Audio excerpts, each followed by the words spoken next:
between Democrats and Republicans. It's a choice between communism and freedom. That's what it's about. And nobody really knows her. They were doing something, the man on the street, they said, you know Harris? Everyone's saying, who the hell is Harris? Nobody knows who Harris is. What's the vice president's name? They have no idea what the name is. Now, the name Kamala is, it's a little complex because about 19 different ways of pronouncing it, right? But Kamala is, at least it's a name you sort of remember. You can't use Harris because nobody knows who the hell Harris is. Who's Harris? We want somebody they know. And, you know, one of the reasons they don't know, she did a lousy job. She was considered the worst vice president in history. I don't know who does this stuff, but she was considered the worst. Kamala will turn America into a third world country. Will happen. It's already getting there. I hate to tell you. When you look at our borders, when you look at our elections, our rigged elections, when you look at all the crap that's going on, we're turning into a third. When you look at how they go weaponize against me, they're doing absolutely nothing wrong. I got indicted, I think, 9 different times. 9 times! I never even knew what an indictment was for my whole life. All of a sudden, the last year, I think I had 9 indictments, far more than Alphonse Capone, who was quite well known in Chicago and the environs. He liked killing people. But he had nothing like me. 9 times, you know? And every time they see me going up in the polls, and we're leading in the polls, and I think we're leading by a lot. You know, the polls are rigged, too. The polls are rigged, too. You know, they say Donald Trump is tied. You know, we were up massively by Biden. How would you like to be me? I spent $100 million on beating Biden. We had a debate, and everybody said, this guy's shot. They never give me credit. They say he was shot. Maybe I did a good job. Somebody said that was the greatest debate performance I've ever said. And then you know what? That I've ever seen. Said, it was a CNN person. Said, this is the single greatest debate performance I've ever seen. 2 days later, they forgot about that. But, you know, I spent $100 million on fighting him. We weren't fighting anyone else. We weren't fighting a vice president. We didn't even know who the hell she was. And then all of a sudden they say, Joe, you're losing badly. You got to get out. He was losing by a lot. But they went up to him. They said, get out. That's like you're in a fight, and you have a fighter, and he's doing great. And they say, listen, we're going to take the opponent out. We're going to throw another guy in to finish it off. That's what they did, really. It's never been done before. And, you know, she was last online. And she came in last. I think there were like 22 people. She was the first one to get out. And she got out. She had no votes. She had no votes. She was supposed to go to Iowa. She quit before Iowa. That was the first state. She never made it to Iowa. And now she's running. And what about those other 20 or so people? They did much better than her. And they're saying they're sitting home watching television.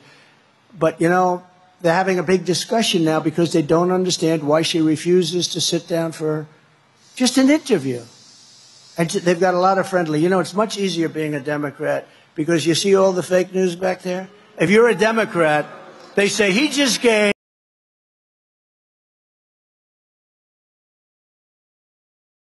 with Biden. He made a State of the Union address. It was so bad. Oh, it was so bad. I saw her make a speech. It was so bad. And after they get off, this was one of the greatest performances we've ever seen in our country. With me, I make a speech. I speak for 2 hours. Everybody loves it. I got thousands of people, by the way, outside trying to get in. And they never said Trump's a great speaker. I don't even want that. But I must be a great speaker, right? I must. We got thousands of people. No, we got thousands and thousands. Boy, if I were a Democrat, they'd say, he's the greatest that ever lived. He made Abraham Lincoln look like nothing.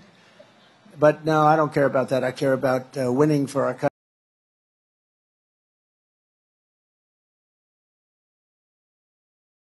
And one of them is Lisa McClain, Congresswoman. Where's Lisa?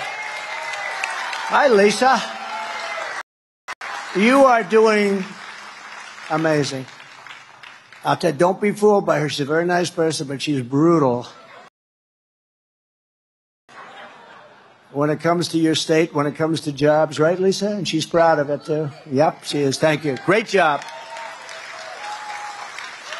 And another man that I picked out of a large group, I said, this guy's got what it takes. He's a highly respected person.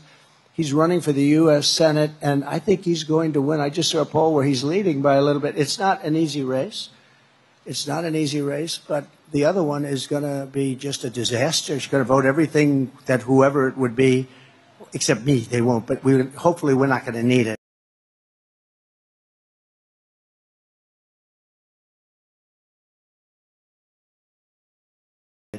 But she's a disaster. Mike Rogers is one of the most respected people in Washington, and he will be, I believe, your next senator. Great guy. He is actually one of the most respected people in Washington, and he came out of a large group of Republicans that all wanted the same job, and he really did. He ran a great race, won easily. He had my endorsement, that helped. But he did. He won easily, and he's got great gravitas. Your next congressman, and you're going to have a great congressman who I think is going to win, Tom Barrett. Tom? Thank you, Tom. Great job. I heard you're doing well, Tom. Good. Running against somebody that's not good. Not good for your state, not good for our country. Michigan.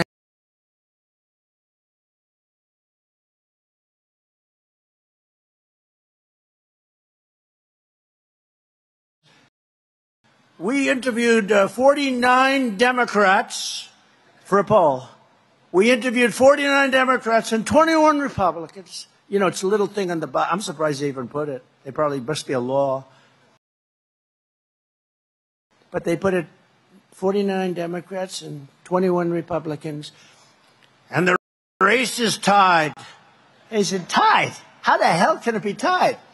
So tied means I'm leading by like 14 or 15 points. I don't know. But it's fake news. It's just, it's as bad. It's as bad as they are with a pen. I'm telling you, it's really bad. They can make those polls sing. They can make them do whatever they want. Michigan Senate Republican leader Eric Nesbitt. Eric, thank you. Great job. What a beautiful young daughter. What a beautiful young daughter. Great. Thanks, Eric. Thanks very much. We also have some people of great distinction, Justice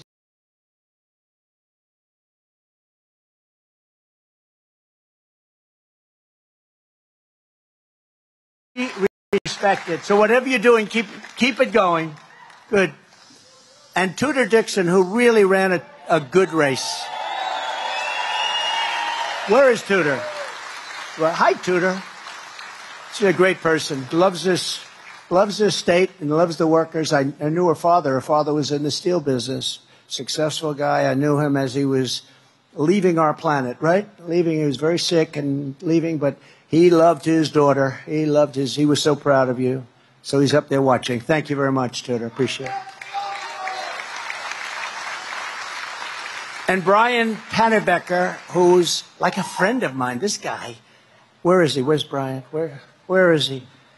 You want to come up? Come on up here, Brian. This guy, and that they're crazy. They're going to be driven out of business. All the business is going to China with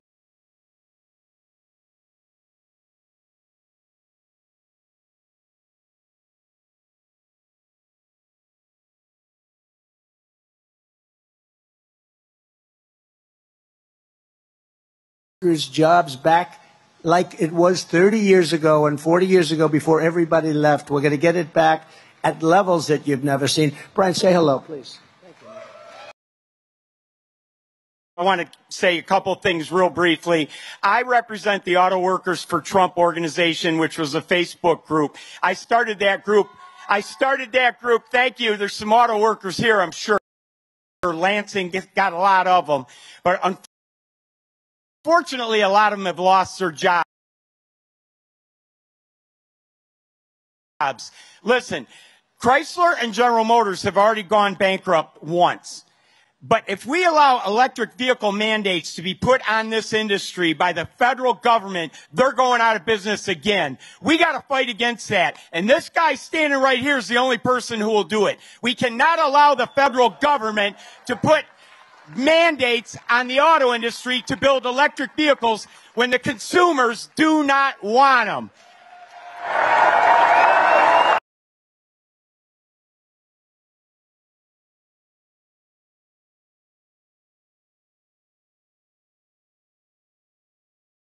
He's done it once. Unfortunately, he's going to have to go back and do it again. Thank you.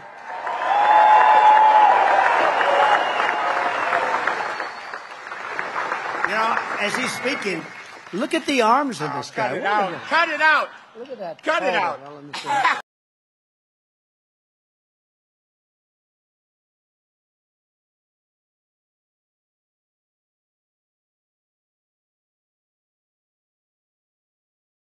Owned by China. They think they're going to build the cars and send them in. And with this administration, they won't even know what's happening. They'll take every single job. You're not going to have any auto workers within 2 years, maybe 3 years. Nobody's going to be making cars here. I told them, if you do that, we're going to put tariffs on at 200, 250%. You're never going to sell one car in this country. And they didn't build them. And then as soon as I left, because of a bad situation that happened, because we did great in this state too. Yeah, you won it. But a bad situation that happened, corrupt, bad situation. You have to keep your eyes open this time. Yep. But, you know, they use COVID to cheat. Very simple. They use COVID to cheat. But I told them, I said, you do it, you're not going to sell any cars. As soon as I was gone, they started construction, and they're almost finished, and that's going to wipe you out. They're the biggest plants anywhere in the world. A friend of mine builds plants, and I think he's building these. I said, I want to see some big plants. I want to go and tour some of the big auto plants. That's all he does. Honestly, he's a great guy. Can't walk across the street. He can build a plant like nobody. He said, sir, you're going to have to come to Mexico. I said, no, I want to see one in the United States. He said, the big ones are being built in Mexico. That's no good. And we're not going to let it happen. We're not going to, they can build their plant. They're not going to have any cars coming into this country. If they want to build a plant, they can. They're going to build it in Michigan or at least someplace in our country. Thank you. The UAW members realize this now, and I'm doing a rally at a different auto plant every week. I started in June. We're going to go all the way to November. And we're talking to the auto workers as they come off their shift and go into work. And 70 or 80% of them are voting for Donald Trump because they know their jobs depend on it. Wow. That guy's, he's a dynamic guy, isn't he, huh? No, it's really, look, I didn't know Brian. He just knows that, you know, we had 4 great years. But I got an award years ago in Michigan. I got Man of the Year a long time ago. In fact, the fake news said, I never got it, I never got it. I made it up. I didn't make it up. And then they found out I actually did get it. I was lucky. They found out who it was. It was like a Chamber of Commerce someplace. And I gave a whole speech. This was probably 15 years ago, 17 years ago. I gave a speech on why are you letting them steal your auto manufacturing business? And it only got worse and worse and worse. Then I stopped it. And then as soon as I was gone, they let it happen. And these plants that are being built all around the world are going to take all of your business. And I'm a big fan of electric cars, but they're limited. They don't go far. They're very expensive. And they're going to all be made in China because they have the material. But we have more liquid gold under our feet than anybody else. It's called gasoline for what we talk about. And we want to build gasoline-propelled cars, but we also want to build hybrids, and we want to build electric cars. You know, Elon Musk, I think he's great, and he endorsed me very strongly. I said, listen, you know, I'm all for electric cars, but not all of them, because they really don't go far yet, but they're incredible. The job he's done and the job that others have done are great, and it's called a market. You have to be able to buy what you want to buy. There'll be another form of car. They talk about hydrogen now. They talk about all sorts of things. But it's called a market. But we can't do that. They want to put, and like immediately, all electric cars. But we don't have enough electricity to supply ourselves right now. You go out to California, which was destroyed by Kamala. Destroyed. She destroyed the city of San Francisco. And I own a big building there. I shouldn't talk about this, but that's okay. I don't give a damn because this is what I'm doing. I should say it's the finest city in the world. Sell and get the hell out of there, right? But I can't do that. I don't care, you know. I lost billions of dollars. You know, somebody said, what do you think he lost? I said, probably 2-3 billion. That's okay. I don't care. They said, do you think you'd do it again? And that's the least of it. Nobody. They always say that, I don't know if you know, Lincoln was horribly treated. Jefferson was pretty horribly. Andrew Jackson, they say, was the worst of all, that he was treated worse than any other president. And I said, do that study again, because I think there's nobody close to Trump. I even got shot.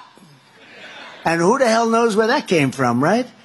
No, these are bad people. They're sick people. You know, we have people on the outside, the countries, but if you have a smart president, the countries will be an asset, not a liability.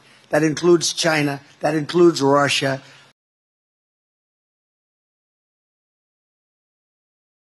Better happen fast, because we have nobody running our country. We have nobody at the Resolute desk. There's nobody, the two of them. She's no good, and he's sleeping. In fact, I'm going to go back to the name for him, Sleepy Joe, instead of Crooked Joe. Did you see they found last week, Brian, he took $28 million. They say he stole